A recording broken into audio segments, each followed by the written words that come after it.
Boa noite, irmãos. Boa noite. Graça e a paz do nosso Senhor Jesus Cristo. Amém. Amém. Amém. Espero que tenham tido uma boa semana. Graças a Deus estamos inaugurando mais uma semana no dia do Senhor. Estamos juntos aqui. Eu com uma alegria, sentindo bastante alegria no coração de até ver um número bom, número expressivo aqui dos irmãos, porque é um feriado prolongado, né? Alguns irmãos já estão viajando e outra, está chovendo também. Alguns irmãos, aqueles que sentem um pouquinho de medo de chuva, também se escondem um pouco. Mas estamos juntos aqui, pela graça de Deus, começando nosso tempo de adoração, de louvor a Deus. Nós passamos os recados aqui dos nossos acontecimentos. Primeiro deles, lembrar dos grupos de estudo bíblico. Eu preciso ressaltar uma informação aqui. Terça-feira é feriado, é o dia do feriado. Então, o estudo ainda vai ser confirmado ou não, se vai acontecer na terça, lá na casa do Edson, ou próximo ali da casa do Edson. Que terça-feira também acontece o grupo dos adolescentes, encontro dos adolescentes. Quarta-feira vai ser lá no Hernani. Hernani abriu sua casa aí, vamos inaugurar o estudo lá na casa dele. Muito obrigado, já agradeci o Hernani. E se vocês quiserem participar de um dos dois, ou um dos três adolescentes aí também, né, envolvidos.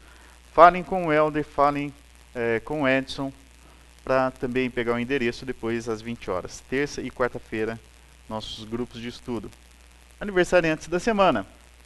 Essa semana está um pouquinho mais cheia, né? Dia 15 teve aniversário do Edilson, também teve aniversário da Raquel, já vi que a Raquel também está por aí. A nossa universitária, que agora está um pouco mais longe, mas ela está aqui com a gente. Dia 16 foi aniversário do Cláudio e dia 17 a Rosa. Aniversário em família aqui, dia 15 é a filha, dia 17 é a mãe, já faz um bolo só na família, uma festa só. Mais algum aniversariante? Nenhum aniversariante mais? Não? Então vocês podem lá, uma velhinha para cada um, vai sobrar algumas. Irmãos, todo mundo sabe que nós temos um grupo aí no WhatsApp, já comuniquei, já falei sobre isso aí, mas talvez alguns irmãos ainda não estão nesse grupo. Se quiserem, se tiverem interesse de participar, anotem meu celular, porque como eu comecei o grupo, acabo ficando como administrador, mas não porque eu queira não. Se alguém que até quiser assumir o grupo, pode assumir, depois eu mudo lá. Mas por enquanto está com o meu celular, anotem aí, quem quiser participar vai ser muito bem-vindo. São esses recados que eu precisava dar para vocês. Algum irmão, quer dizer, eu coloquei o celular e nem deixei ninguém anotar, né? Agora também já cortou. Depois vocês falem comigo e pegam o número. Mais algum recado? Ontem nós tivemos... Era isso, Paty? Paty já? Eu já também. Esse é transmimento de pensação, né? Ontem nós tivemos a reunião aqui com os líderes dos grupos, dos projetos estratégicos da nossa igreja. A presença foi muito boa também dos líderes. Nós estamos com 4, 8, 12, 16, 17 projetos, né? 19 projetos. Mas teve até projeto que já finalizou, graças a Deus, já cumprimos projetos. Instalação aí dos ventiladores. E estamos caminhando. E estamos muito felizes, porque os projetos estão indo muito bem, graças a Deus, e bastante coisa ainda para acontecer esse ano. Na medida que o tempo vai passando e os eventos forem acontecendo, nós vamos informando aqui a igreja. Tá certo? Mais algum recado? Não? Pois bem, vamos então para a leitura do texto da carta de Paulo aos Filipenses, nosso primeiro texto bíblico hoje. Se você quiser deixar Filipenses marcado, a gente vai ler outros versículos no decorrer do nosso culto. Filipenses capítulo 4, o primeiro versículo é o versículo 4.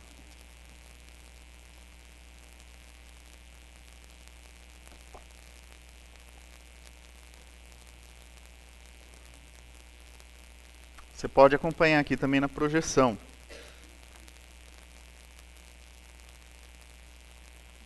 Vamos ler juntos? 1, 2, 3 e... Alegrem-se sempre no Senhor, novamente direi, alegrem-se.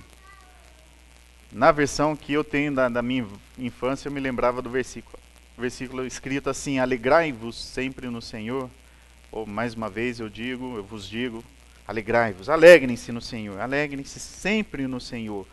O motivo da nossa alegria é o Senhor. O motivo da nossa alegria não são exatamente as circunstâncias que nos cercam, apesar que elas também trazem alegria. Mas se nós olharmos só para as circunstâncias, nossa vida não vai ter tantos motivos. Possivelmente até terão mais motivos para a tristeza do que para a alegria. Mas quando nós olhamos para o Senhor, para aquilo que o Senhor já fez na nossa história, para aquilo que ainda Ele vai fazer, nós temos motivo suficiente, transbordante de alegria. Como a gente está falando de alegria, nós falamos sobre louvor também, louvor e exaltação. Eu quero convidar você a se levantar para que a gente possa cantar 2 cânticos. Te exaltamos, ó Cordeiro Santo de Deus, pelas maravilhas, por tudo que o Senhor tem feito, por tudo que o Senhor é. Vamos cantar?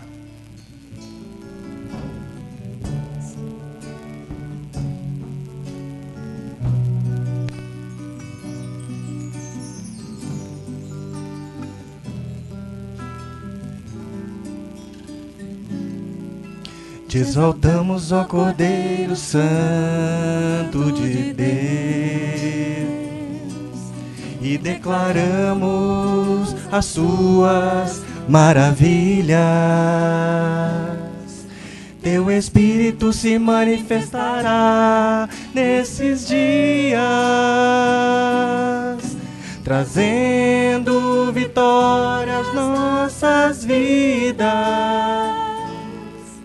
Te exaltamos, ó Cordeiro Santo de Deus, e declaramos as suas maravilhas. Teu Espírito se manifestará nesses dias, trazendo vitória às nossas vidas. Quem tentará contra o braço forte do Senhor? Quem impedirá o seu agir? Quem poderá nos resistir? Se a palavra de vitória já foi liberada a nós, se a palavra de vitória já foi liberada a nós, quem tentará contra o braço forte do Senhor? Quem impedirá o seu agir? Quem poderá nos resistir? Se a palavra de vitória já foi liberada a nós, se a palavra de vitória já foi liberada a nós, se a palavra de vitória já foi liberada a nós, se a palavra de vitória já foi liberada a nós.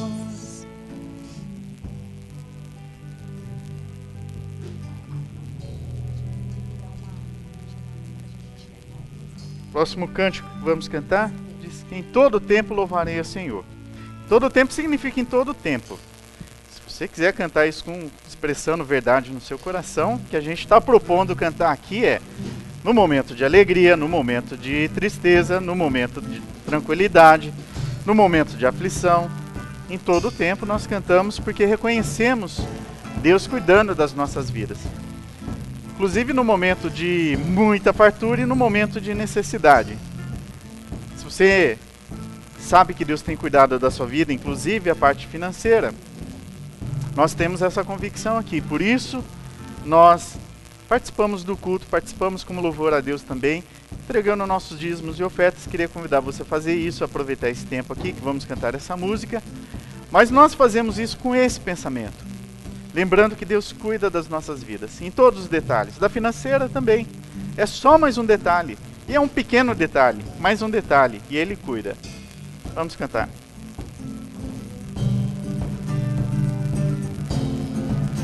Em todo tempo eu louvarei ao Senhor. Sempre estará nos meus lábios o seu louvor. Em todo tempo eu louvarei lábios o teu louvor. Alegrar-se-á no Senhor a minha alma, a minha alma. Alegrar-se-á no Senhor a minha alma, a minha alma. Engrandecer ao Senhor, engrandecei-o comigo, e todos a uma lhe exaltemos o nome. Engrandecei ao Senhor, engrandecei-o comigo, e todos a uma lhe exaltemos o nome. Seu glorioso nome, seu nome, seu glorioso nome, seu nome. Alegrar-se-á no Senhor a minha alma, a minha alma. Alegrar-se-á no Senhor a minha alma, a minha alma. Em todo tempo eu louvarei ao Senhor, sempre estará nos meus lábios o teu louvor. Em todo tempo eu louvarei ao Senhor, sempre estará nos meus lábios o teu louvor. Alegrar-se-á no Senhor a minha alma, a minha alma. Alegrar-se-á no Senhor a minha alma, a minha alma. Engrandecer ao Senhor, engrandecei-o comigo, e todos a uma lhe exaltemos o nome. Engrandecer ao Senhor, engrandecei-o comigo, e todos a uma lhe exaltemos o nome. Seu glorioso nome, seu nome, seu glorioso nome, seu nome. Alegrar-se-á no Senhor a minha alma, a minha alma. Alegrar-se-á no Senhor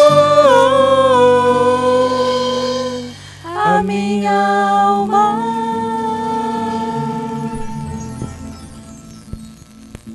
Senhor nosso Deus, que nossa alma possa sempre se alegrar no Senhor, que nós possamos ter os olhos fixos em Jesus Cristo, nosso Senhor e nosso Salvador. Nosso, ó Deus, nosso entendimento seja repleto e completo de certeza de que o Senhor tem cuidado de nós, independente das circunstâncias que nos cercam, e que isso, ó Deus, produza alegria e produza louvor das nossas vidas dedicados ao Senhor. Em nome de Jesus é a nossa oração, pedindo por esse tempo que estamos juntos aqui. Cuida de nós, ó Deus, se manifeste aqui em nosso meio, se manifeste em cada vida que está aqui conosco, se manifeste, ó Deus, sobre o povo do Senhor espalhado sobre a face da terra, aqueles que estão reunidos nesse momento também, exatamente nesse momento conosco, aqueles que já prestaram sua gratidão e seus louvores nesse domingo, aqueles que ainda vão começar, ó Deus, manifeste. Trabalhe com o teu povo, em nome de Jesus que oramos, amém. Podem se assentar, e assentando também já pode ler comigo o versículo 5 do capítulo 4 desse texto aí que nós já começamos a ler de Filipenses. Filipenses 4, 5.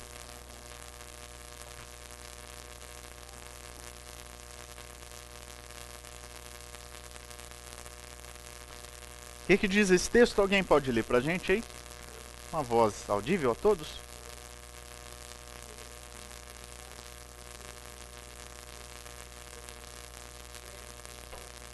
Perto está o Senhor. Seja a amabilidade de vocês conhecida por todos. Outras traduções possíveis aí para essa palavra amabilidade, cordialidade, um interesse pelo próximo, essa é a ideia aí dessa palavra amabilidade. Você não vai conseguir demonstrar esse interesse, essa amabilidade, essa cordialidade pelo próximo se você for uma pessoa egoísta e pensar só em si mesmo. Nós sempre batemos nessa tecla aqui, de que nós temos que sempre olhar quem está próximo da gente, sempre dar atenção, sempre expressar nosso amor para aqueles que estão do nosso lado, porque esse é um dos grandes mandamentos. 2, nós temos só 2, conforme Jesus Cristo deixou. Ame a Deus sobre todas as coisas e ame ao próximo como você se ama. Então, pensando nisso aqui, nós vamos nos lembrar dessas pessoas que trazem preocupação, que a gente sabe que está passando por algum momento difícil, e nós vamos colocar essas pessoas, essas causas diante de Deus, pedindo para ela, para que possa socorrer essas pessoas que nós tanto amamos.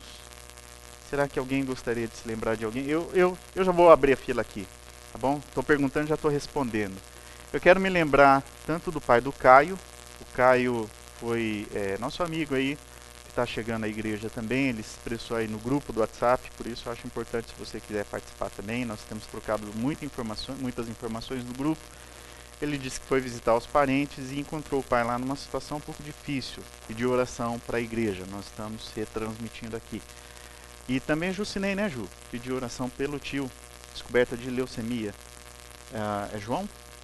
Paulo, o irmão do Tony. Nós vamos nos lembrar do Paulo também. Eu queria saber agora sim, eu falando menos e vocês falando mais? Mais algum motivo?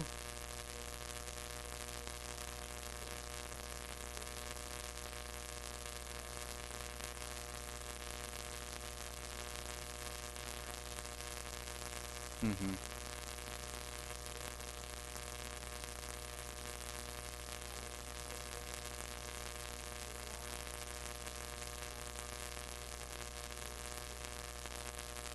Tempo difícil lá com os pais da Ju. Mais algum? Seu Clóvis?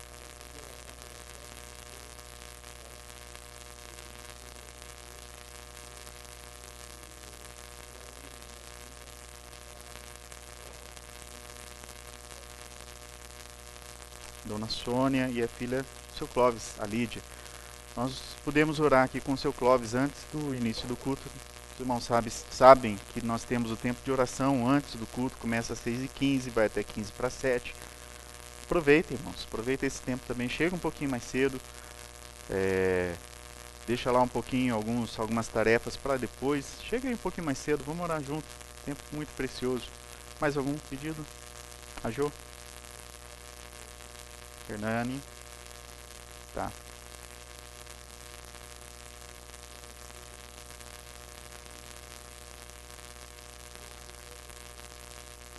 Deus abençoe você, Hernani. Deus conduza aí o tratamento que for necessário.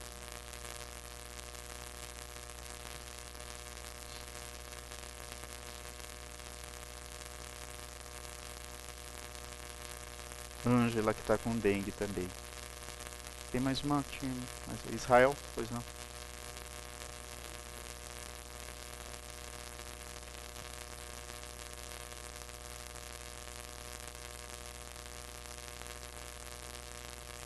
Saúde do Israel.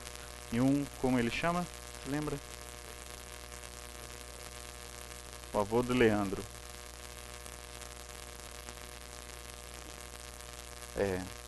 Preocupa mais, né? Quando a idade é mais avançada e os mais novinhos, a preocupação é ainda maior. Assis?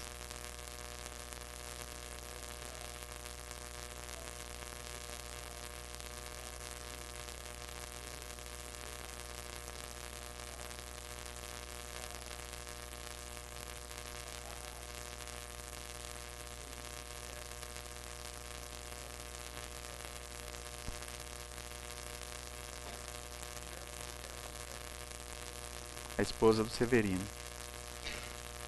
Eric. Certo.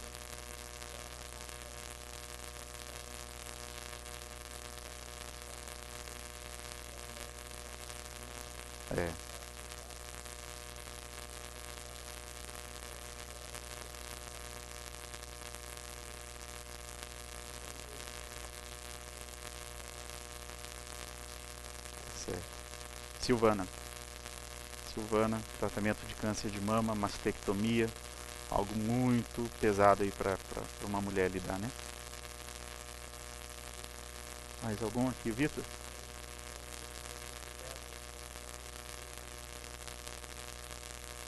O César com hepatite.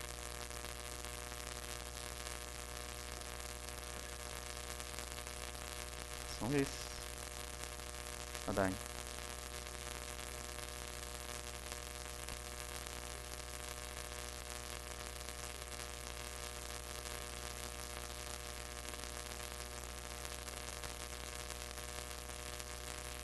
Uhum.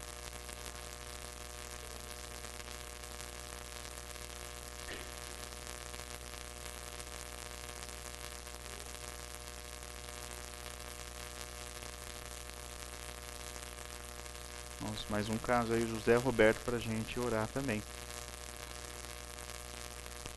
E eu ainda acredito que isso tudo que nós pusemos aqui é só uma provinha. É só são só pequenos exemplos, ainda tem muitos outros. Talvez a gente nem tenha compartilhado todos. Alguém ainda possa ter seu motivo que decidiu ficar reservado aí no coração. Um tempo de clamor em relação a essa epidemia de dengue, não só aqui em Campinas, mas no país, mas especialmente na nossa região sudeste. Eu queria até fazer um convite muito especial para vocês. Vamos ter mesmo um tempo de oração diante de Deus. Se você puder até se ajoelhar, se você tiver condições de fazer isso, vamos orar dessa forma? Vamos nos apresentar a Deus assim, pedindo, clamando a Deus para que tenha misericórdia, tenha compaixão e haja. Ele tem sempre agido, mas que Deus possa mostrar mais uma vez seu amor sobre todos esses casos e ainda aqueles que nós trouxemos aí no coração. Vamos fazer isso? Depois desse tempo de oração, eu queria pedir para o Daniel, depois desse tempinho que nós orarmos, Daniel, levanta a sua voz. Deixa um tempinho aí, depois de um tempo, Daniel ora.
texto que nós temos lido, Filipenses 4, versículos 6 e 7 agora, fala o seguinte: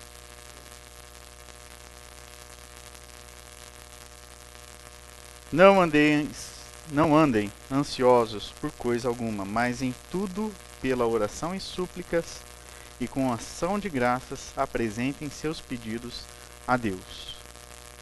E a paz de Deus, que excede todo entendimento, guardará o coração e a mente de vocês em Cristo Jesus.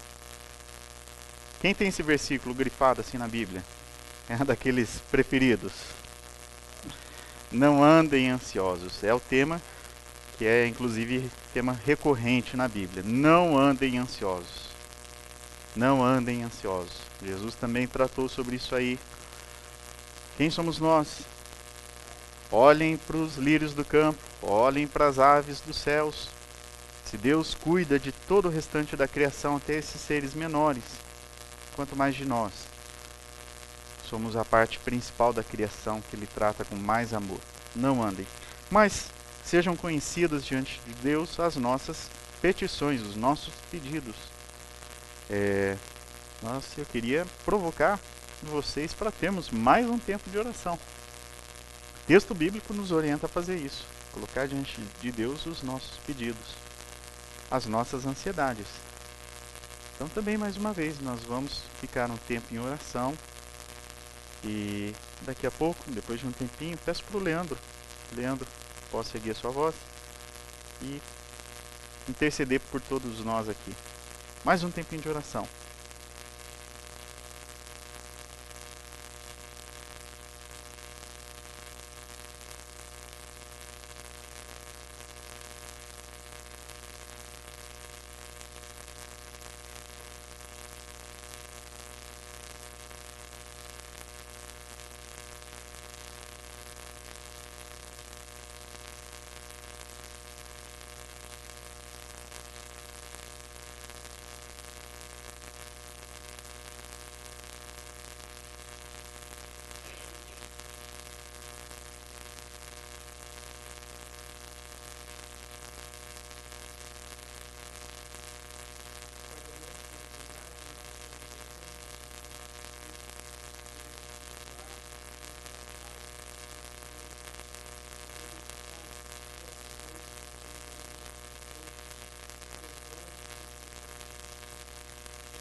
Amém.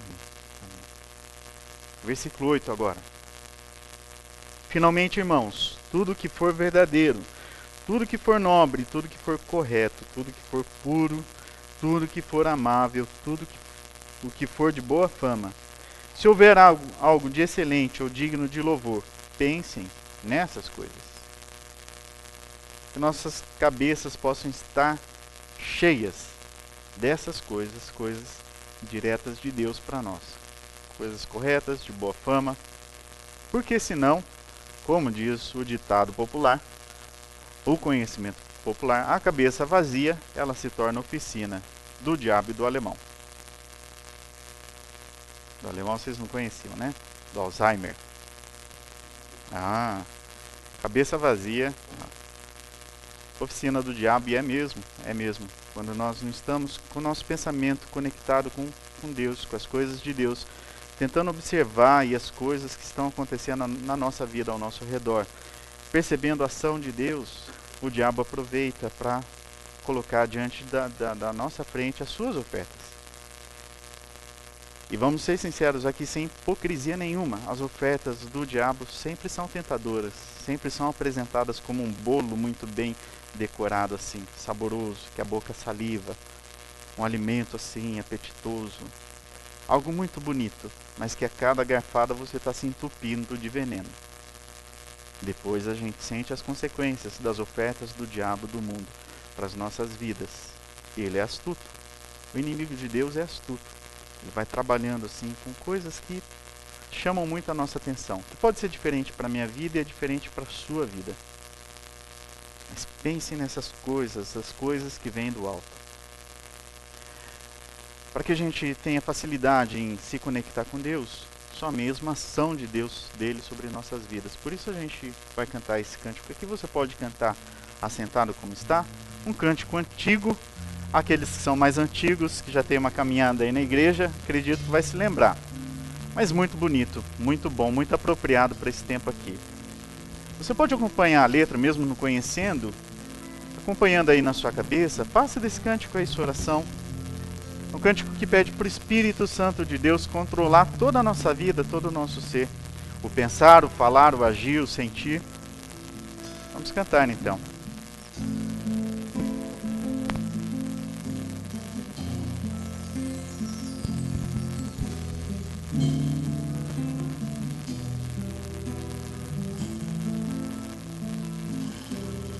Espírito, Espírito, Espírito Santo de Deus. Espírito, Espírito, Espírito Santo de Deus. Vem controlar todo o meu ser, vem dirigir o meu viver, o meu pensar, o meu falar, o meu sentir, o meu agir. Espírito, Espírito, Espírito Santo de Deus. Espírito, Espírito, Espírito Santo de Deus. Vem controlar todo o meu ser, vem dirigir o meu viver, o meu pensar, o meu falar, o meu sentir, o meu agir. Espírito, Espírito, Espírito Santo de Deus. Espírito, Espírito, Espírito Santo de Deus.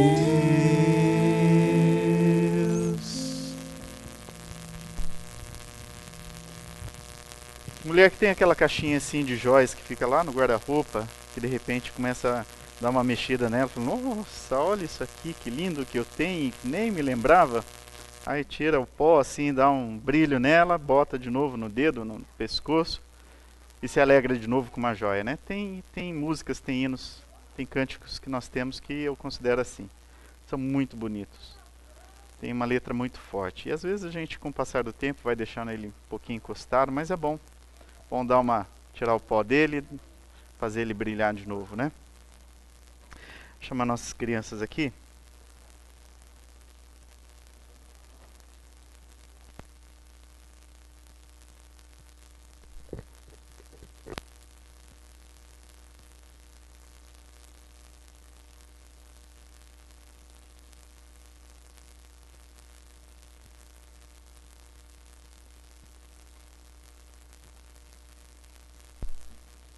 Alguém gostaria de orar pelas crianças? Quem gostaria?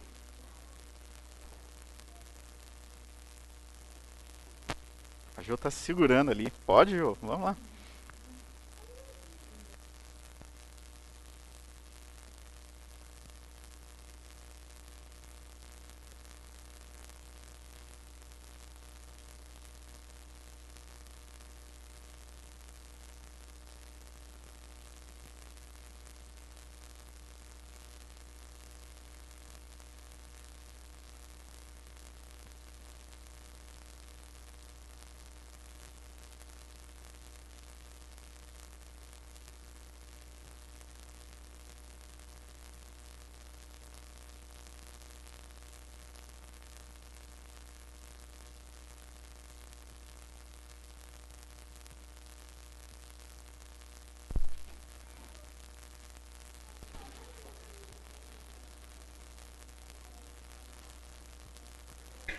Você pode se preparar aí para o texto bíblico dessa noite, abrindo na segunda carta de Paulo aos Coríntios, capítulo 12. Vocês estão me escutando bem aí? Mais ou menos, mais ou menos. Está um pouquinho baixo, né? Segunda carta de Paulo aos Coríntios, agora ressuscitei. Capítulo 12, versículos 7 até 10.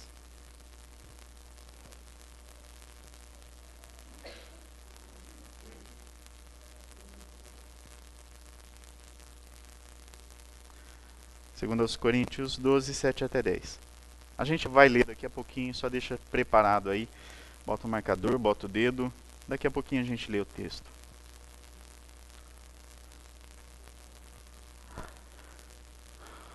Vamos pensar um pouquinho numa situação que a gente pode viver, irmãos. Muito comum, acredito que todo mundo aqui já deve ter tido uma experiência assim, se não está passando por ela. Existem momentos na vida, existem algumas circunstâncias que a gente não vê solução. Parece que não tem mais o que fazer. E até mesmo aquilo que a gente já tentou fazer para mudar, para melhorar, sair desse momento difícil da vida, nem ajudou e pode até mesmo ter piorado. É verdade ou não é verdade?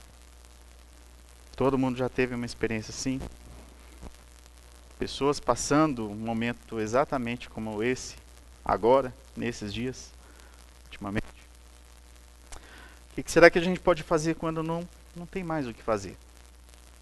O que fazer quando não há mais nada para se fazer? E com a mensagem que nós vamos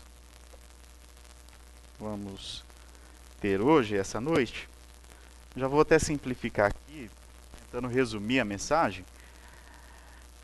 É possível que alguns de nós, alguns cristãos, inclusive na história do cristianismo, cheguem à conclusão que o momento de dificuldade, essa adversidade que eles estão vivendo, pode estar vindo até das mãos de Deus. É um pouco complicado falar nesses termos assim, mas a gente vai ver como é que isso acontece, pode acontecer nas nossas vidas e como a gente vai reagir. Eu estou falando de problemas bastante sérios, não estou falando daquelas coisinhas assim, às vezes muito triviais, até fúteis, né? A amiga que chega para mim, minha amiga, fulana, você não sabe o que me aconteceu essa semana, quase morri. O que foi, amiga? Perdi meu celular. Nem sabia onde estava, fui para ver, quase morri, que desespero. Mas aí chegando em casa, meu marido teve uma ideia, ligou para o meu celular, eu vi onde estava tocando e percebi que eu troquei de bolsa. Ao invés de estar lá na Vitor Hugo, estava lá na Prada.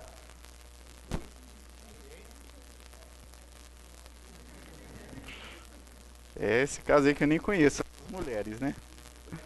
Tem coisas que são muito fúteis, né? A pessoa vem contar, quer abrir sua vida e te conta um problema desse aí. Já pensou? Aí você pensa, você não sabe o que é problema na vida. Você não sabe o que as pessoas estão vivendo por aí, o que elas estão passando. Nós oramos aqui no tempo de oração também por uma família que foi uma das famílias que me marcou nesse tempo aí que eu estou passando lá no hospital de Sumaré. Foi o primeiro caso lá no hospital que eu me deparei com uma pessoa no estado terminal, uma moça. Moça de 21 anos, com um filhinho de 2 anos, e a mãe lá do lado dela, em desespero, um desespero até, aparentemente, um desespero maior do que a própria mãe, porque estava vendo a sua filha, sua própria filha, indo embora. A medicina já não tinha mais o que fazer, o diagnóstico dela era que ela ia morrer mesmo. Além da medicina, é claro que a gente sabe sempre que Deus pode mudar um diagnóstico como esse. Mas parecia que não. Parecia mesmo que nesse caso Deus não ia reverter esse quadro. E nessas minhas visitas, até o pessoal, nesses casos, até os médicos, os funcionários do hospital, até encontram na gente assim, olha, agora chegou seu momento, né? Vai lá, o pessoal da capelania, vai lá o pastor. Porque eles abrem mão, falando, não tem mais recurso que a gente possa oferecer. E eu pude fazer essa visita aí, olhando o quadro, e conversar sobre a morte. Falar que Deus pode não atender mesmo um pedido de cura, um milagre. Seria um milagre. Se aquela moça saísse daquela situação, seria um milagre. Como é que daria para lidar com um problema desses aí? Mas o lado bonito dessa história aí, o lado bonito, que é isso aí que eu acho que faz a conexão toda com o sermão, com esse texto que nós vamos ler, é que essa moça já tinha tido uma experiência com Jesus Cristo, com Deus, ela e a mãe dela, a família dela. Eu percebi que tios, parentes assim, da família também já tinham contato com Deus, com Jesus Cristo, mas era uma moça que estava num relacionamento bem distante com Jesus.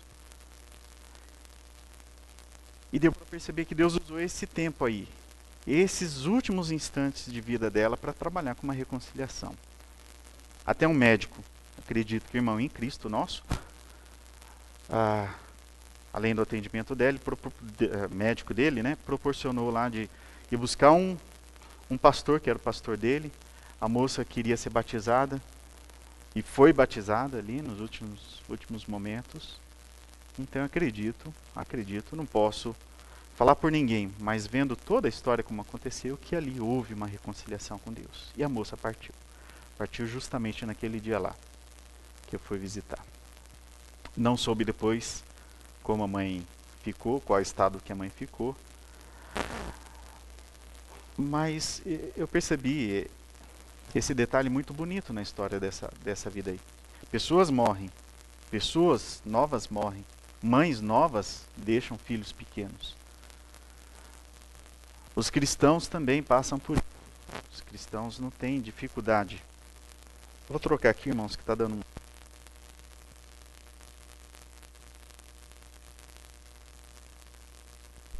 Os cristãos não são protegidos e blindados das situações, das circunstâncias da vida como qualquer outra pessoa passa. Não, nós também passamos. Se você ouvir qualquer pregador, qualquer anunciante de uma mensagem falando que não, com Jesus Cristo sua vida vai ser diferente, você não vai passar por aflições nesse mundo, mas sua vida vai ser bem melhor do que a vida dos outros, pode descartar essa mensagem porque ela não é bíblica. Nossa vida está sujeita a qualquer problema que qualquer pessoa passa nessa terra aqui. Mas tem sim diferença. Tem. E é sobre isso que eu gostaria de tratar essa noite. Como aconteceu para essa moça aí? Esse momento de grande dificuldade, os últimos instantes de vida dela foram usadas por Deus para uma linda reconciliação. Então vamos voltar àquela pergunta lá. O que dá para fazer? O que é possível fazer quando não existe mais o que fazer? O que fazer com certas circunstâncias que não podem ser consertadas mais? Por mais que se tente, nada de diferente vai acontecer, está acontecendo, você não vê mudança nenhuma, e pelo contrário, pode até mesmo piorar.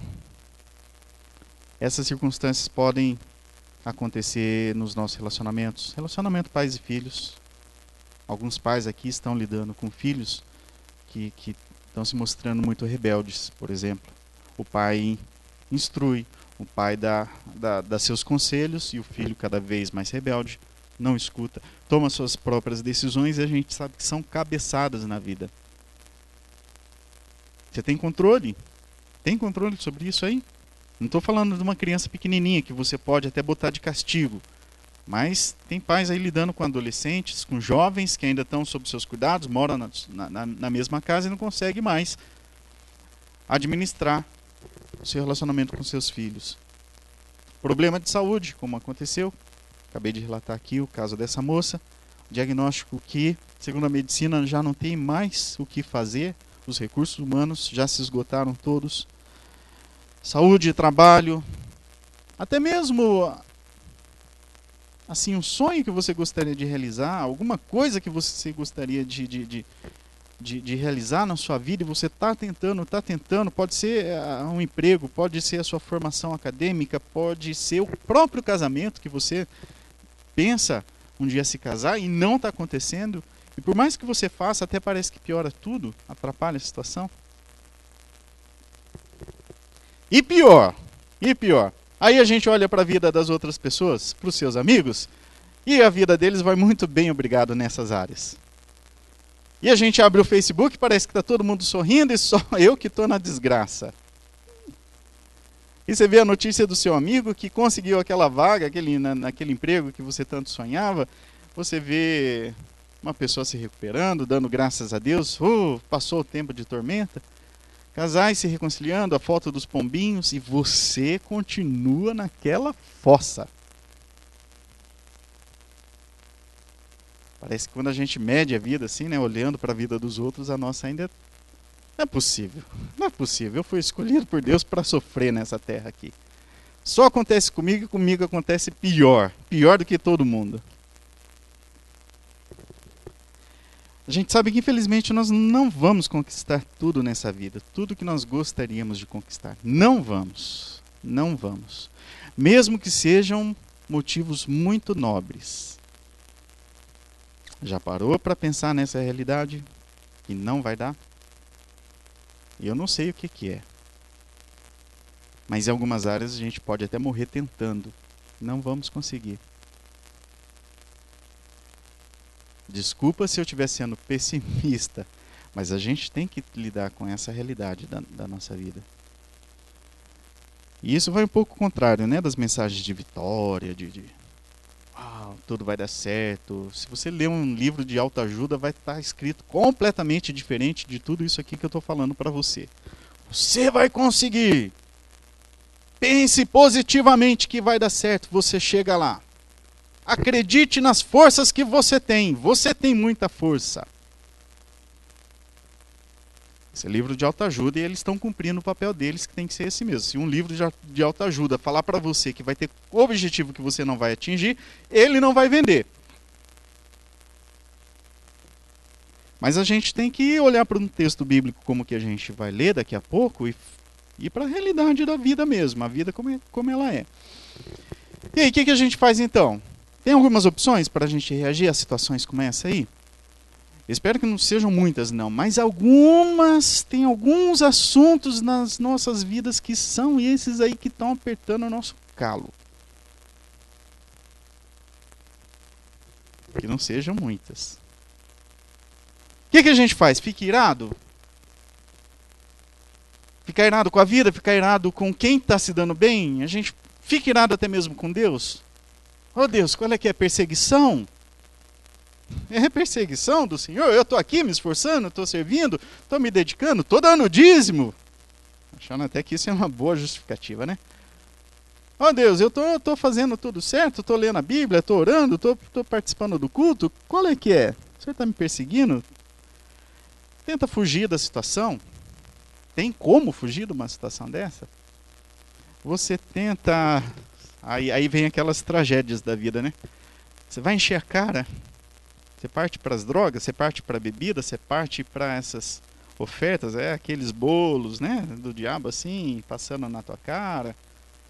Você vai cair numa dessas aí? E nosso pensamento com Deus, para onde vai? Nosso pensamento em relação à vida, como é que vai ser? Como é que fica quando a gente está lidando com esses casos aí? Eu nunca mais vou ser feliz. Para mim não tem jeito. O problema que eu estou vivendo, eu estou vendo que não tem solução, que tudo aquilo que eu tento fazer para melhorar está até estragando, está piorando, mas pronto, estou destinado a ser uma pessoa infeliz nessa vida. Não consigo ver nada de bom nessa situação. Nada de bom vai vir dessa situação. Esse aqui é o fim da linha. Minha história vai se resumir a isso. Você é enterrado e conhecido como uma pessoa assim. Não passa isso na cabeça? Tragédia, mais tragédia, minha vida é uma droga. Tem adjetivos piores que esse, né? Será que Deus não está perto? Não. Será que Deus não se importa mais comigo? Será que Deus está bravo comigo? É isso? Será que eu estou experimentando um pouquinho da ira de Deus sobre minha vida? É por isso. Deus, o que eu te fiz? Eu joguei pedra na cruz? Foi isso, Deus? Blasfemei? Eu falei alguma coisa que o Senhor não queria que eu falasse? Eu fiz alguma coisa? Eu pequei? Meu pecado foi maior do que de todo mundo aí? Como é que é meu relacionamento com o Senhor? A gente já vai para o texto aí, mas eu queria então que a gente pudesse pensar, dá para conciliar uma visão de um Deus amoroso, e uma vida de conflitos, uma vida de desespero, como muitas vezes a vida se apresenta para nós? Deus amoroso e vida de dificuldade? Dá para conciliar essas duas coisas? Que a gente pergunta, né? Num tempo como esse, a gente pergunta, Deus, onde é que o Senhor está? Parece que o Senhor está longe. Não tem como fazer a liga e a junção. Se eu estou passando por tudo isso aqui, não é possível. Deus só pode estar longe de mim. Deus só pode estar com seus ouvidos tapados, seus olhos fechados, não está olhando para mim. Mas aí a gente vai para a Bíblia. E aí a gente vê na própria Bíblia histórias de homens e mulheres de fé. Homens e mulheres tremendamente usados por Deus. Intensamente usados por Deus. Mas que também tiveram suas dificuldades. Também passaram pelas suas provações. Exemplo clássico, que é o que a gente vai ler hoje. A história de Paulo. Saulo de Tarso, que virou o apóstolo Paulo. Se lembra da história dele, né? Se lembra que ele era um perseguidor dos cristãos. Aquele que começou sua história assim, perseguindo, indo atrás, viu inclusive a morte de um dos cristãos. Estava ali, ó, na beirada ali, ó, fazendo parte do círculo das pessoas que apedrejaram um cristão. Esse era Saulo. Ele tinha, inclusive, a permissão do próprio governo para perseguir os cristãos. Mas ele passou, a gente sabe que ele passou de perseguidor a seguidor. Seguidor de Cristo. E depois dessa mudança na vida dele, parece que a vida dele ficou pior. Nesses termos que a gente está avaliando a vida, começou a dar errado. Ele começou a sofrer mais. Paulo experimentou experiências terríveis de adversidade, justamente após começar a andar com Jesus Cristo. Vamos ler um exemplo dessas adversidades aí que ele enfrentou, a partir do versículo 7 do capítulo 12 da segunda carta, que ele mesmo escreveu. 12, o que diz? Aliás, versículo 7. Para impedir que eu me exaltasse por causa da grandeza dessas revelações, eu já vou falar sobre isso, foi-me dado um espinho na carne, um mensageiro de Satanás, para me atormentar. O contexto em que Paulo está tratando aqui, tudo que ele está escrevendo, daqui a pouco a gente continua a leitura, mas ele está debatendo aqui, está conversando com os irmãos, até está tendo que se defender, me parece que ele foi humilhado, foi desprezado lá por esses irmãos, de uma igreja da qual ele participou do começo lá, da fundação, passou por lá, começou o trabalho. De certa forma, esses irmãos aqui são filhos na fé de Paulo. Mas parece que ele perdeu por algum motivo aí um pouco da credibilidade que ele tinha por esses irmãos. Me parece que apareceram lá tais super apóstolos que se mostravam maiores que Paulo. Falaram, então o povo já se demandou para esses caras aí. Não, a gente prefere esses aqui. Não, Paulo, não, Paulo a gente desconsidera. Paulo, na verdade, é até um peso para a gente. Ele vem aqui, a gente tem que contribuir, tem que mandar dinheiro para ele, tem que hospedar, tem que aguentar o falatório dele. Ô, irmãos, o que está acontecendo? E aí Paulo vai escrever essa segunda carta aqui, falando sobre o apostolado dele, sobre o trabalho dele, que é dirigido por Deus, por Jesus Cristo.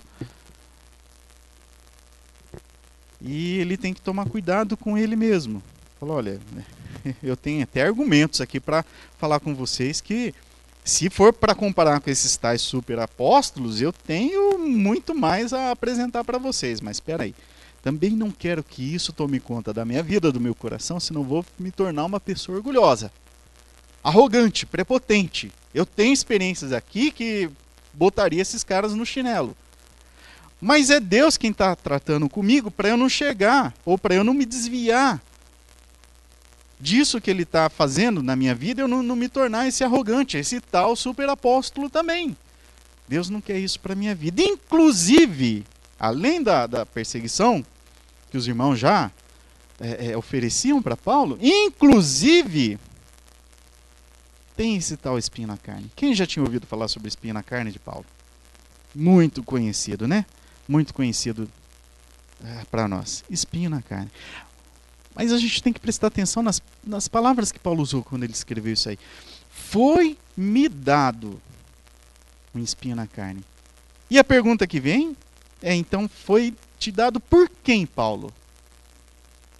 Quem é que te deu esse espinho? É claro que espinho na carne, daqui a pouquinho a gente fala mais sobre quem foi. Vamos tentar chegar a uma conclusão de quem foi. O espinho na carne, a gente entende que foi uma proposta aqui de figura de linguagem. Não necessariamente literal, um espinho lá, tal, que você pega uma pinça e arranca. Mas vocês já repararam como, se mesmo sendo literal, como esse negócio incomoda?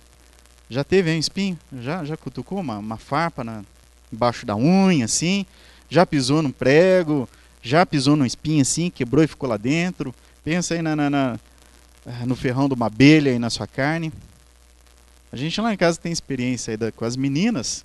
Uma das vezes que a Elisa mais chorou, e chorou com mais intensidade. Chegou a ficar pintinha assim, ó, de sangue no rosto dela, de tanto que ela gritou. Espinho no pé. E vai lá o pai com uma agulha. Imagina que cena de terror. A criança vendo o pai com uma agulha cutucando lá embaixo do pé dela, ainda depois tendo que arrancar o negócio. Mas chorou. Que o negócio ficou vermelho assim, cheio de pintinha de sangue. Espinho na carne. Mesmo se fosse literal já seria complicado. Mas é uma linguagem metafórica que a gente não sabe exatamente o que é. Ele não explica nenhuma outra carta, nenhuma outra parte do texto. Nós temos várias suposições para tentar entender o que foi isso. Poderia ser um problema de saúde, como um problema de visão, um problema de epilepsia. Poderia ser alguma perseguição de alguma pessoa específica, o governo, sei lá, que ele estava enxergando como espinha na carne, ou esses tapas na cara que ele levava dos próprios irmãos, que ele ajudou a gerar, a nascer.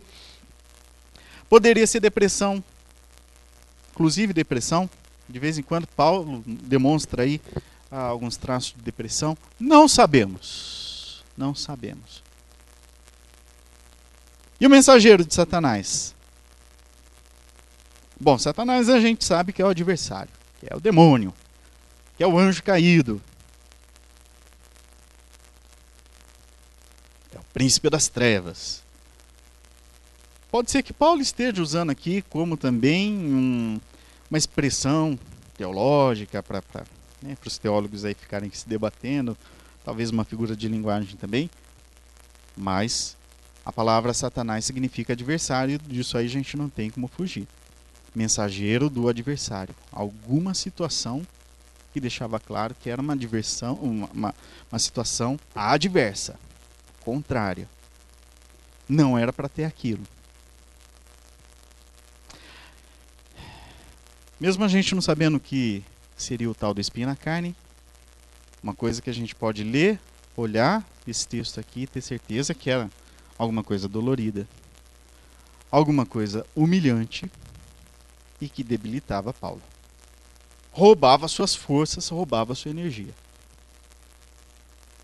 Humilhava Paulo. De certa forma humilhava Paulo, porque ele estava falando, olha, para que eu não crescesse, não ficasse aqui cheio de pompas, Então era alguma coisa que puxava Paulo para baixo. Se coloca no seu lugar. Doloroso e debilitante. E a pergunta que a gente pode fazer é a seguinte, então, Paulo, tudo bem, já conseguimos traçar nossos paralelos aqui. Você teve um problema muito sério. E o que aconteceu então? Como é que você reagiu a essa situação? Porque eu também passo problemas muito sérios assim. Também tenho os meus espinhos na carne. O que você fez? Ele diz o que ele fez. Continuando o texto. Vamos lá. 3 vezes, versículo 8. 3 vezes roguei ao Senhor que tirasse de mim. Ah, então foi isso? Você orou. É essa a saída? Sim, e foi isso que ele fez. 3 vezes ele pediu para o Senhor orar. Agora, se a gente parasse a leitura por aqui, se você não conhecesse o texto, o que a gente tira como conclusão? Pô, Paulo, o grande Paulo, o homem usado por Deus, um grande servo de Deus, foi tirado daquela situação de Saulo perseguidor, virou Saulo seguidor. Tá plantando igreja, tá fazendo e acontecendo. O cara tá assim com Cristo, certo? Ele orou, o que aconteceu? Deus curou. Deus tirou o espinho da carne, certo? É que você já conhece a história, né? A gente sabe que não foi assim. Não foi assim. Seria falta de fé de Paulo? Nós consideramos aqui que Paulo seja um homem de pequeníssima fé. Eu, pelo menos, eu me comparando a vida dele, comparando a minha, eu acredito que a fé dele seja muito superior à minha. A gente até pode chamar Paulo de um homem de pequena fé também. Mas eu tenho certeza que pelo menos maior que a minha era. Daí para a gente concluir também que nem todas as situações a resposta negativa ou até mesmo um silêncio de Deus significa falta de fé. Uma vez a gente estava conversando sobre isso, até num dos grupos aí de debate, né, do estudo bíblico. E aí, Deus não responde às orações? Essas respostas de Deus estão ligadas à nossa fé, ao tamanho da nossa fé? E em certas circunstâncias, sim, elas estão ligadas. Tanto é que tem um texto que nós até lemos lá no grupo de estudo que diz que Jesus Cristo não operou muitos milagres em um dos locais que ele foi, porque ele viu ali muita incredulidade. Então, Jesus Cristo reservou um pouco ali, se reservou e foi para outro lugar. Em outros lugares ele operou mais milagres. Em certa medida, sim, Deus responde à nossa fé. Mas que a gente se lembra também que fé é um presente dele, é dado por ele, né? Mas certas respostas de Deus são independentes da nossa fé. Você pode ser o homem mais com uma fé enorme, fezudo, o mais fezudo desses nossos dias. Se Deus decidiu não fazer conforme o seu pedido, ele não vai fazer. Aí a gente continua lendo o texto, né? Mas esse mais aqui é terrível, acaba muitas vezes com a gente. Mas ele me disse. O que ele disse? Quem pode ler?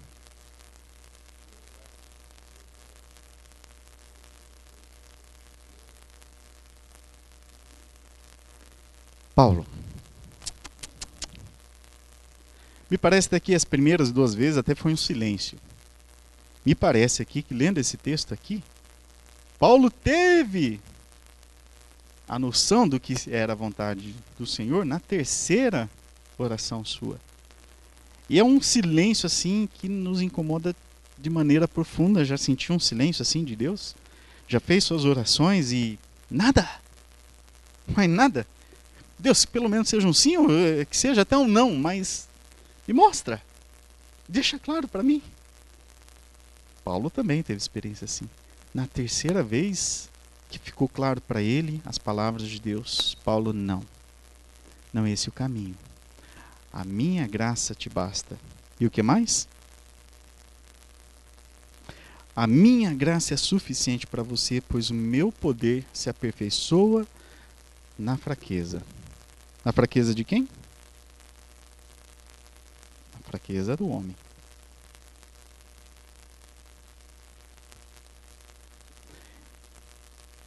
E é isso que eu acredito que muitos de nós, e eu também, precisamos escutar aqui essa noite.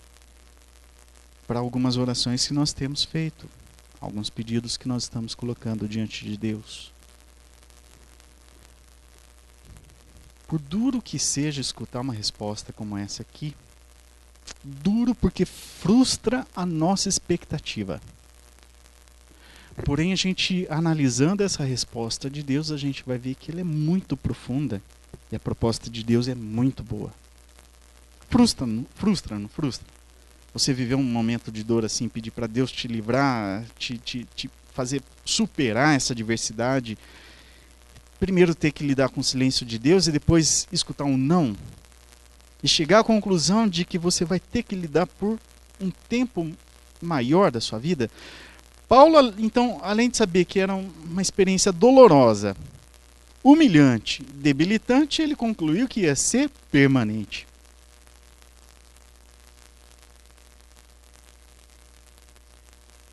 É possível que Paulo tenha morrido com espinho na sua carne. Eu estou desejando isso para alguém aqui? Não estou desejando. Pelo amor de Deus. Também não estou falando para vocês orarem pedindo espinhos de Deus na carne de vocês. Não façam isso, não precisa. Mas se Deus, em algum momento da história, resolveu tratar com a gente de forma similar, mesmo sendo doloroso, humilhante, debilitante, espero que não seja permanente, que seja temporário, mas com tempo maior do que aquilo que a gente gostaria que fosse, vamos olhar para a resposta de Deus. Como se Deus tivesse falado para Paulo, não vou tirar o espinho, mas é porque eu tenho um propósito maior do que a dor do seu espinho. Paulo, eu quero que meu poder seja completo em você. E eu quero que você continue completamente dependente da graça. É um espinho que hora ou outra vai te incomodar. Para você se lembrar que você depende da graça. Deus tinha sabedoria em relação a como tratar esse caso aqui de Paulo. E eu acredito que a conclusão seria essa: se Deus tirasse esse efeito debilitante de Paulo, Paulo ia se sentir. Se esse espinho tivesse no pé de Paulo e impedisse ele correr, Deus tirasse esse espinho, Paulo iria correr. E Deus não queria que ele corresse. Paulo, se eu tirar esse espinho, você vai sair correndo e essa sua corrida vai te levar longe de mim.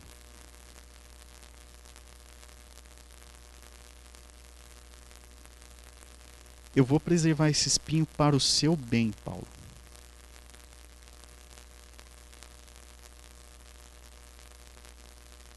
Porque a minha graça é que te basta. Você vai começar a se sentir forte, poderoso, vai começar a se sentir arrogante.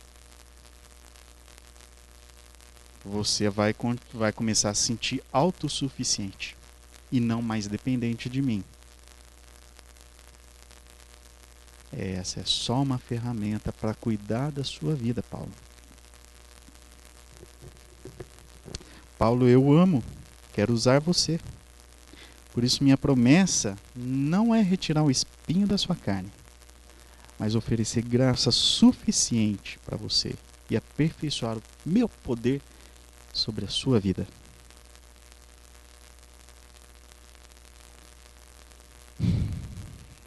Se a gente tiver uma resposta dessa como Deus, de Deus, vinda de Deus para as nossas vidas, também compensa a gente pensar, e aí como é que vai ser a nossa reação?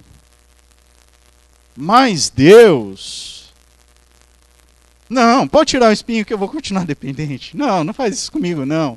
Eu prometo, eu vou pagar promessas, eu vou contribuir mais ainda no dia, eu vou frequentar mais culto. Não é isso. Não são essas atitudes. É coisa mais lá no seu interior. E Paulo tinha essa noção. E aí compensa, e aí a gente tem que olhar a resposta de Paulo. Certo? Será que Paulo ficou decepcionado? Minha graça é suficiente a você, pois o meu poder se aperfeiçoa na fraqueza. Portanto, eu me gloriarei ainda mais, como?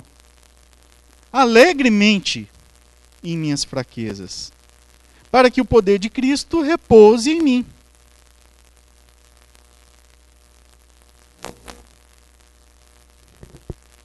É muito contrário ao nosso pensamento, né? A lógica do nosso pensamento é: eu vou ficar feliz se tudo estiver indo bem. Essa é a nossa lógica. Eu vou olhar as circunstâncias, eu vou olhar a minha situação de vida. Se eu tiver saúde, se os relacionamentos estiverem bons, se eu tiver dinheiro no bolso, se eu estiver bem empregado e tiver com uma carreira promissora, ou se eu já estiver me aposentando em grande estilo, eu sou uma pessoa feliz, o mundo vai me aplaudir porque eu sou um homem, uma mulher de sucesso. De forma estranha e contrária, esse pensamento Paulo está falando para a gente. E é por isso que eu consigo me alegrar nas minhas fraquezas. Eu consigo.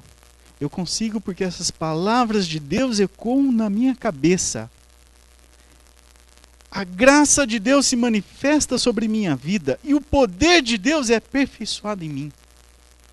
Eu me sinto mais poderoso, mais forte, quando eu tenho consciência das minhas fraquezas. Porque o poder não vinha naturalmente dele, ele sabia que o poder vinha direto de Deus para ele. Então, termos a consciência de nossas fraquezas é um pré-requisito para termos a consciência do poder de Cristo. Quer resumir nosso sermão, então, numa frase? Eu gostaria que você pelo menos levasse essa ideia aqui dessa noite, de tudo que a gente está falando. Consciência das nossas fraquezas é um pré-requisito para termos consciência do poder de Cristo.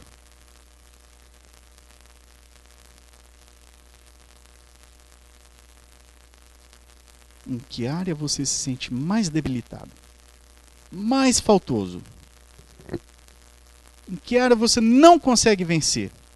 Que situação que te humilha?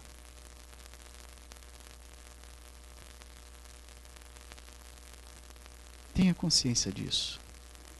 E que essas palavras de Cristo, de Deus também ecoem na cabeça. Na sua cabeça, na minha cabeça. Juliana, Eric, a minha graça te basta. E o meu poder se aperfeiçoa na fraqueza. Lembre-se disso. Lembrem-se disso. Seu Clóvis, lembre-se que a graça do Senhor te basta. E o poder de Deus se aperfeiçoa na sua vida. Na sua fraqueza. Não é o Senhor se sentindo forte, poderoso, não. Na fraqueza. Deus age. Isso não é natural à nossa cultura, não. Por isso, se a gente voltasse à pergunta, por quem que foi dado esse espinho, afinal de contas? Quem que vocês acham que proporcionou? Se um instrumento de ação foi o próprio Satanás, mas quem permitiu? É Deus. Foi Deus. Foi Deus que permitiu esse espinho entrar dolorosamente na carne de Paulo e não ser mais retirado.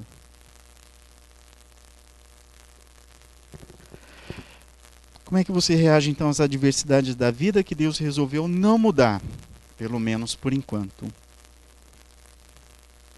A gente pode lutar contra, a gente pode até tentar arrancar esse espinho da nossa carne à força, a fórceps. Cata lá um estilete, faz um talho na sua carne e arranca isso aí. Eu acho que vai ficar pior do que o tratamento divino. Não vá por esse caminho. Que tal você, ou que tal nós conseguimos pensar dessa forma aqui? Isso aqui é um presente de Deus. Presente doloroso. Mas é um presente que tem uma promessa. É um presente que tem um propósito.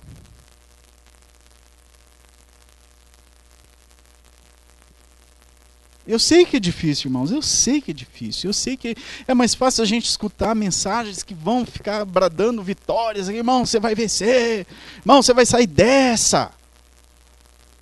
Você vai conseguir, Deus vai te libertar.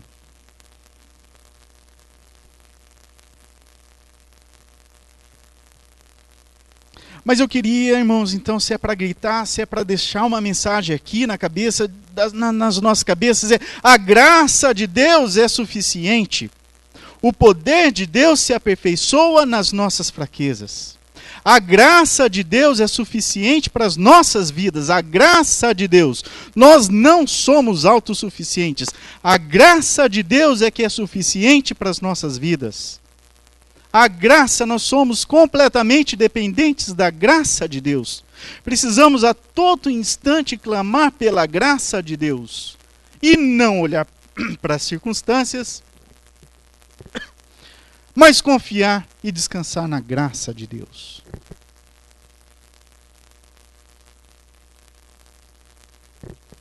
Essa é a promessa com o seguinte propósito: o poder de Deus vai se aperfeiçoar nas nossas vidas.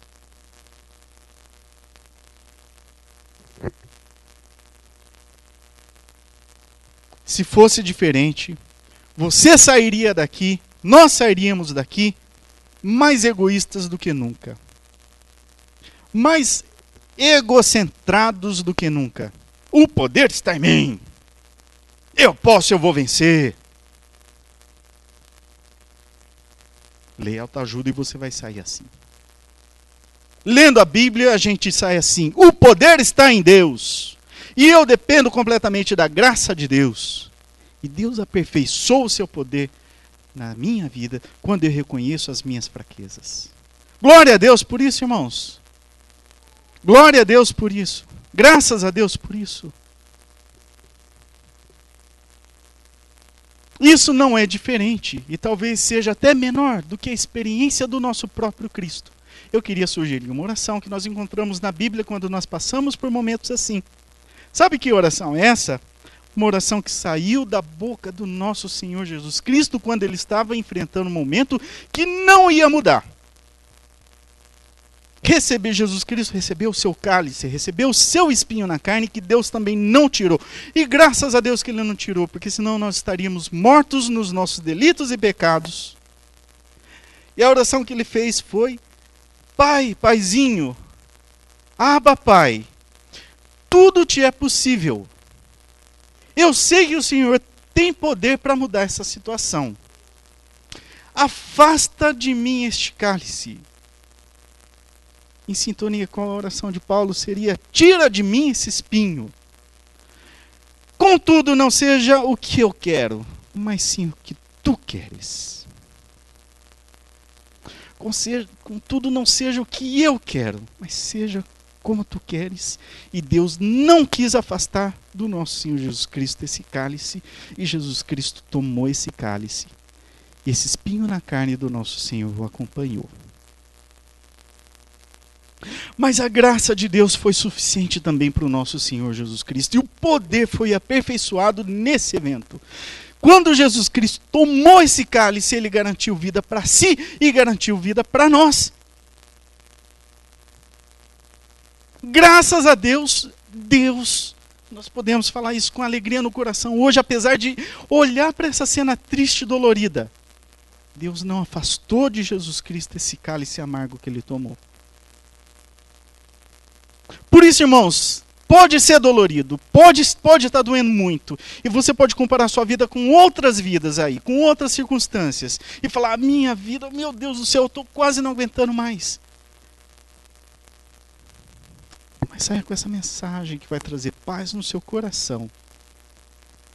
A graça de Deus é suficiente. E o poder de Deus vai se aperfeiçoar nas nossas vidas, mediante as nossas fraquezas. É uma mensagem de vitória? É sim. É uma mensagem de vitória, mas não é nossa vitória, é a vitória do nosso Cristo, é a vitória do nosso Deus que ganhou, que conquistou para si e para nós. E mais uma vez eu digo, glórias a Deus por isso.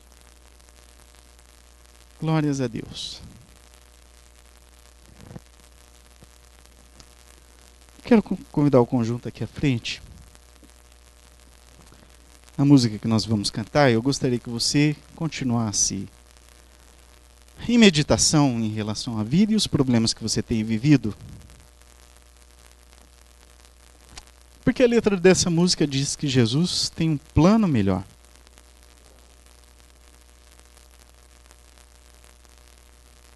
O próprio Jesus é o plano melhor.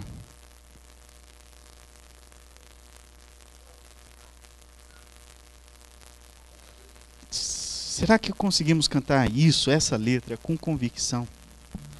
Fala, Senhor, eu tinha outros planos. Se a minha vida fosse dirigida pelas minhas decisões, pelos meus pensamentos, eu não queria conviver com esse espinho. Mas se o Senhor está permitindo eu conviver com esse espinho, eu continuo andando mancando, eu continuo sentindo essa dor, que é profunda, eu ainda vou acreditar no Senhor. Eu vou conseguir acreditar que esse é um plano e é um plano melhor. Aperfeiçoa então em mim o seu poder e que eu descanse na graça do Senhor, porque ela é suficiente. Em nome de Jesus.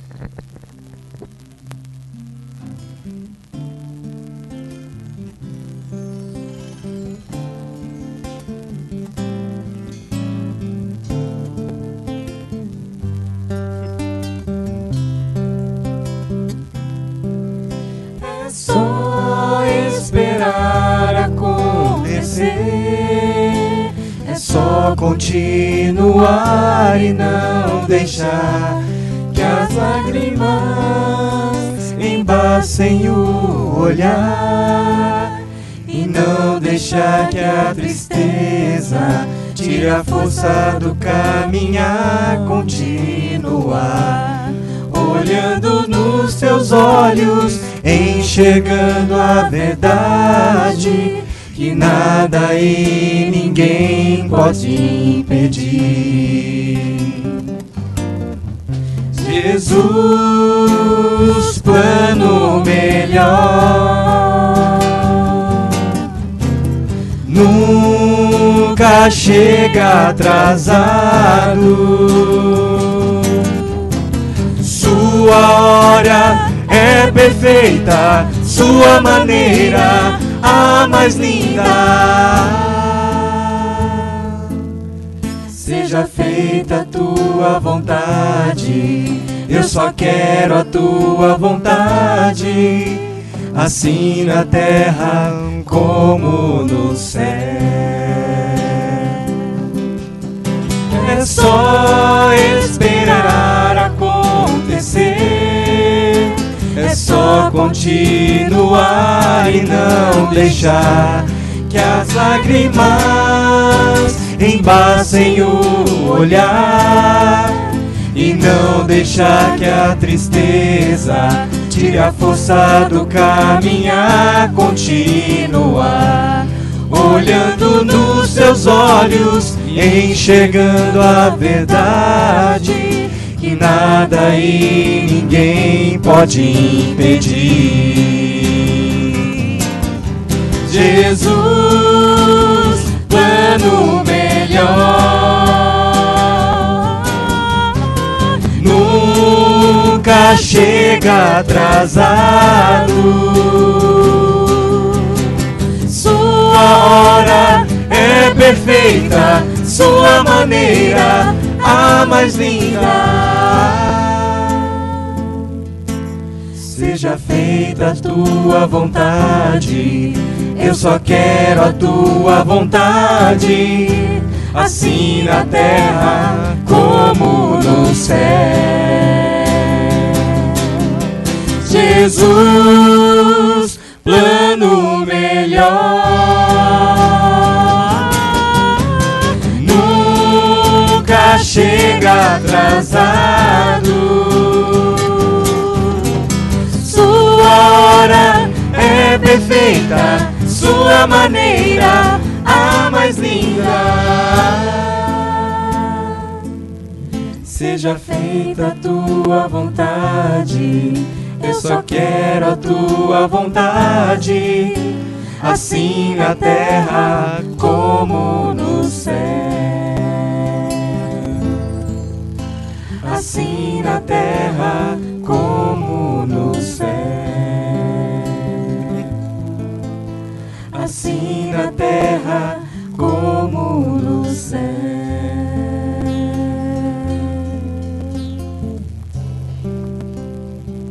O versículo 10 do texto que nós estamos lendo é: por isso, por amor de Cristo, regozijo-me nas fraquezas, nos insultos, nas necessidades, nas perseguições, nas angústias, pois quando sou fraco, é que sou forte. Que profundidade! Que declaração profunda! Que desafio para as nossas vidas, para a nossa fé. Vamos orar. Vamos nos pôr em pé. Oh Deus, o Senhor nos convida para experiências num nível muito mais profundo, Deus querido. Talvez coisas que nós nem tenhamos noção do que pode acontecer nas nossas vidas. Deus, abre nosso entendimento, abre, Senhor, nossos olhos. Tire nossos olhos, Senhor, pelo amor de Deus, pelo amor do nosso Pai, das circunstâncias. Deus, não permita que nós sejamos guiados pelas circunstâncias que nós estamos vivendo. Possamos olhar para Cristo, olhar para a cruz, olhar para Deus, buscar no Espírito Santo a condução das nossas vidas. Para que a gente possa chegar pelo menos nesse nível que o teu servo Paulo também chegou, ter essa convicção de que o Senhor se aperfeiçoa nas nossas fraquezas, que a graça do Senhor nos basta. E isso traz felicidade para as nossas vidas. Permita isso, Deus, permita isso, que as experiências dessa semana possam trazer essa consciência. Nós não pedimos espinhos não, porque nós temos espinhos já, Senhor. Mas se for necessário, que o Senhor possa agir assim. Deus, queremos pedir que o Senhor passe de nós os cálices amargos, mas que não seja feita a nossa vontade, mas que seja feita a vontade do Senhor sobre nossas vidas. Em nome de Jesus é a nossa oração. Meus queridos irmãos, que essa graça de Jesus Cristo, que é suficiente para as nossas vidas, que o amor de Deus o Pai, o amor que cuida de cada instante que nós vivemos, que o poder e as transformações do Espírito Santo estejam com vocês, hoje e para todo sempre. Amém. Mais um texto bíblico, porque nós estávamos lendo a carta de Paulo, esse Paulo, aos Filipenses. Eu queria ler também com vocês o versículo 9, que termina naquela sequência que nós estávamos lendo. Ponham em prática tudo que vocês aprenderam, receberam, ouviram e viram de mim. Estou usando as palavras de Paulo. E o Deus da paz estará com vocês. Amém. Tenham todos uma boa semana.